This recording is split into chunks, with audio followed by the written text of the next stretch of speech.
Akkam jirtu kabajamoo fi jaallatamoo hordoftoota Jorgoo Tube.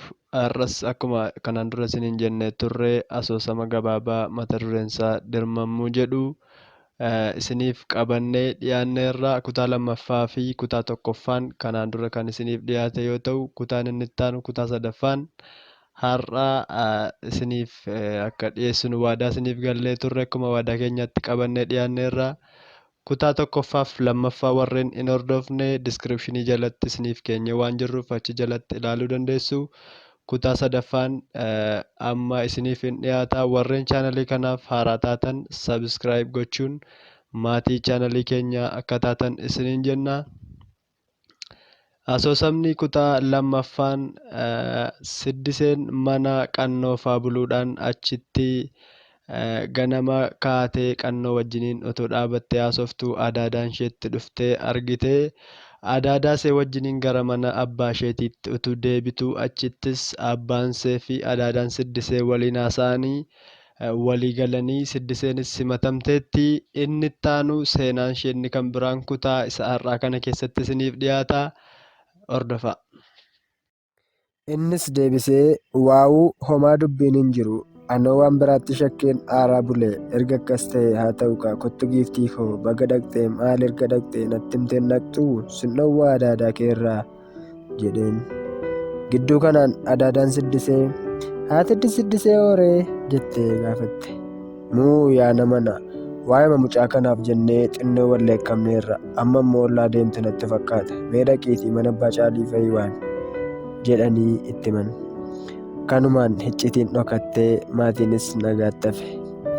Qannoon yaadaan siddiseen mana ari'amtee naaf deebitii laata moo aartee na jalaa baddi waan jedhuun rakkata. Utuu kanaan jiru guyyaan beellamaa geenyaan wal arganii akkaataa itti maatiitti deebitee hunda itti himtee innis dinqifatee waliin yeroo gaarii dabarsaa oolanii wal biraa deeman. Qaamaan wal biraa haa galan malee qalbiin wal bira jira. Halkan abjuun wal bira bulu ta'us garuu qannootti jireenyi jabaataa deemte. Taa'ees ka'ees tooftaa ittiin siddisee harka keessa galfatu barbaada. Guyyaa tokko yaadni akkas jedhu dhufeef ka'ee butuu yoom bute maal ta'a waan jedhu yaade. Yaadees milkeessuuf ulfaataatti fakkaate. Kunis hin ta'u jechuun waadaa hamma gale hamma diige. Amma immoo akkas jedhe siddisee waliin mari'adheen yoo tole naan jette haa ta'u. Kun hin ta'u taanaan ishee dhiiseen nama gara biraa kaadhimadha jechuun murteesse. Kanattis walii gale. Wal arganiis akkuma jedhe yaada isaa ibseef isheenis akkas jettiin. Ilaa qannoo gaa'elli akka ati jettu kanan salphatu waan baay'ee gaafata. Ani durba haati guddisteedha. Ati har'a rakkatteefis ani har'a ka'ee sitti heerumuu hin danda'u. Yoo tole jette fala tokko siifin fala jetteenii ittuu qannoo mogoleetti bishaan naqxe. Mee falli jiru maal inni jedheenii aariidhaan maal isheenii sitti ulfaate naan jettii jedhe. Lakki qannoo hin aariin karaa salphaa sii barbaaduu kooti malee homaa miti. Yoo ani utuu isaan hin beekin jalaa badee sitti heerume na abaaruu danda'u waan ta'eef jaarsoliitti ergii gaafadhu jetteen. Innis tole jedheenii itti walii galanii wal biraa deeman. Qannoonis akkuma isheen jette galee hiriyoota isaa waliin mari'atee jaarsolii ergate. Jaarsoliinis dhaqanii garuu abbaan siddisee tole jechuuf hin dandeenye. Amma yeroon qannoodhaaf yeroo aariin yeroo kam caalaa sammuusaa dhuunfatedha.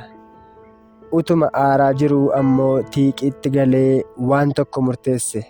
Innis wanta ta'e haa ta'u malee ani siddisee dhiisuun qabu waan jedhudha. Akkuma kana murteesseenis siddiseen wal arganii ishee dhiisuuf humna akka hin qabne itti hime. Isheedhaanis tooftaa mataa ishee akka qopheessitu itti hime. Tole jettee fi yaadni tokko qannoodhaa dhufeef. Yaadichis siddiseen akka waan dhukkubsachaa jirtuutti galtee maatiitti immoo akka qabduudha. Yaada kanas ibsee fi tole jetteen. Akkuma qannoon jedhe siddisee yeroo naannoo manaatti dhiyaatte shaashii mataa isheetti marattee akka waan dhukkubaa jiruutti manatti galtee ciiste.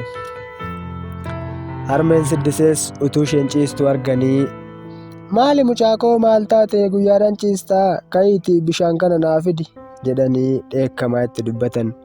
Siddiseen garuu jalaa callistee ciisti.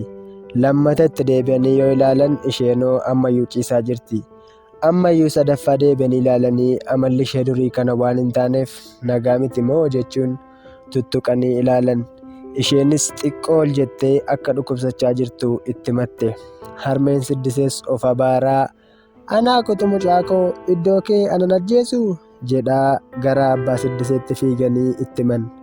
Abbaan Siddisee galanii yoo ilaalan waan baay'ee itti cimee jiru itti fakkaatee taa'anis maal akka godhan mari'achuutti ka'an.